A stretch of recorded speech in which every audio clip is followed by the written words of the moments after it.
Hi guys, and welcome back to Movies That Matter with the Viking. And today, let's talk about some Snyder Cut talk, because it was a very successful and very exciting week to be a DC fan, to be a Snyder Cut fan in general, because of course the 14th was a day of celebration for Zack Snyder's Justice League. We were going to tweet and just have fun on the day of the 14th, because of course the 2nd of February, the 14th, 214, it symbolizes the 214 minutes of Zack Snyder's Justice League cut. So of course the 14th was always going to be a big day. And it was a big day. We trended again. Not as big as the 17th. I don't think we'll ever beat the 17th until the Snyder Cut is announced and released, but it was still a very successful day of tweeting and sharing pictures and tweets and opinions and all that. So it was a good day. So a few things contributed to us trending. Of course, Zach tweeted, Subway tweeted. There was a couple of events going on. There was an arts festival going on by RT Snyder Cut, and of course, there was still people sharing images of the posters that they made for Zack Snyder's run event, which he was supposed to announce on the 14th, but he changed it to a later date. Well, it was said to look at all the posters and pick a worthy winner. So we're still waiting for that. Hopefully it's this week sometime. So that should be very exciting, and it'll be a great day for whoever he chooses. That could be the main image of the Snyder Cut going forward. That could be, it's picked by Zach. Could be the official poster. So that's a great achievement, whoever gets picked for that. But yeah, no, Zach tweeted on Twitter. He doesn't use his Twitter that much. He uses more Vero, of course. But he had some fun the day, and he tweeted it. It's hashtag 214, and people have been asking me what would be in a Snyder Cut sandwich? Question mark. And he tagged Subway at Subway in it, and then Subway quoted his tweet and said, "The sandwich will be in a league of its own, that's for sure. We know hope is easy to lose, but if you dig around, it's usually close by. Who has been hoping for the Snyder Cut sandwich? Hashtag 214. So Subway having some fun again about the Snyder Cut.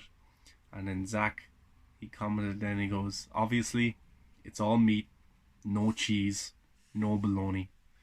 So that tweet caused a bit of a stir, and had fans licking their lips. And of course there were some people who didn't get the tweet whatsoever.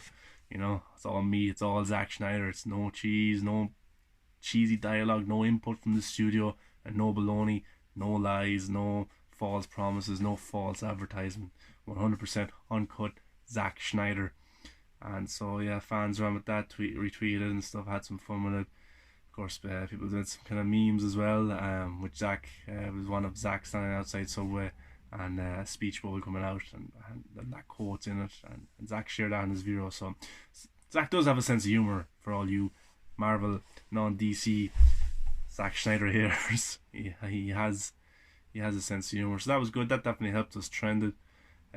People were tweeting all day and making videos, and look, it was a good, interesting day. There was no toxicity going on. Everyone was working in the right direction, and no, it was great.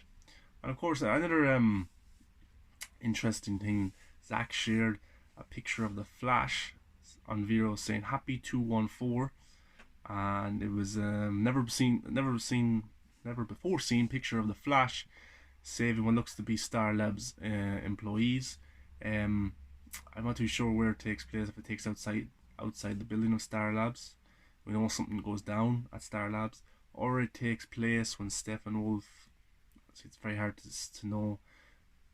Like in the cinema cut, Steppenwolf takes some Star Labs employees and brings them down, and then the Justice League come. It looks kind of similar from a shot that we've seen in the trailer where Cyborg is standing at that doorway. The doorway's in the background, you can see it. So it's hard to know exactly where it takes place. But in the image, there's two Flash. And he's saving everyone. Looks like he's probably bringing them off from the danger. But a lot of people had theories as well that maybe it's not showing there's two flashes because of how fast he is. Maybe he's going back in time. Maybe at the end of the film, because we know that the Flash has to go back in time to reset the events of what happens. So maybe it's Flash going back through the entire film, and we get to see all the moments that he went through from the start of the film to the end. So that was an interesting theory. We don't know if that's true, but no, it was a cool image, never before seen, and it was in color. Now we haven't been. Zack has always been known to post black and white images of his cut of Justice League, but lately a lot of color images. So maybe that's a sign that the Justice League is slowly coming to light. The release of the film, hopefully, but there's definitely some reason why he's gone from black and white to now showing in color. Maybe it's because people were criticizing him that the only reason he's showing the images in black and white is because the special effects aren't done. Now he's showing them in light, in color, to show, hey, these effects are done. But cool image, and that created a good bit of buzz on Twitter. So I think Zack helped us a good bit trend on Subway too, you know. But another interesting thing as well is Sean O'Connell. He is important advocate of the Snyder Cut movement. He of course is the managing director at Cinema Blend, and he runs he's a co-host on a podcast called Heel Blend. Very good podcast, some very good guests, to be honest. Some of my favorites have been from Tarantino and Todd Phillips and Joaquin Phoenix and stuff like that, so definitely worth checking out. But he said that in 2021 he will release a book about the hashtag release the Snyder Cut movement. So that's going to be very interesting, and any money that's made from that, I think it's going towards charity. I think if you just check on his Twitter, I don't know exactly what charity or what way he's doing it, but it's definitely going towards something good. So that's very good of him. But a Snyder Cut book, very good, you know. Kind of remember John Schnepp did a documentary a few years ago of what was it called? What happened to the Burton Nicolas Cage Superman film. That was a very good documentary about what could have happened, what should have happened.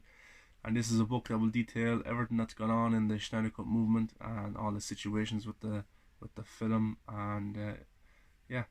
But I've had the privilege of being asked some questions for the book. I don't know who else has been asked questions and stuff, but I'm sure a lot of the people involved heavily with the movement have been asked also. So I was grateful to be asked, and I was grateful to give my answers to Sean, and looking forward to buying the book and reading the book, and hopefully we have the Snyder Cut well before then. If you liked the video, give it a like, subscribe, comment, come follow me on Twitter, engage, talk about the things that we love, which is movies. See you next time.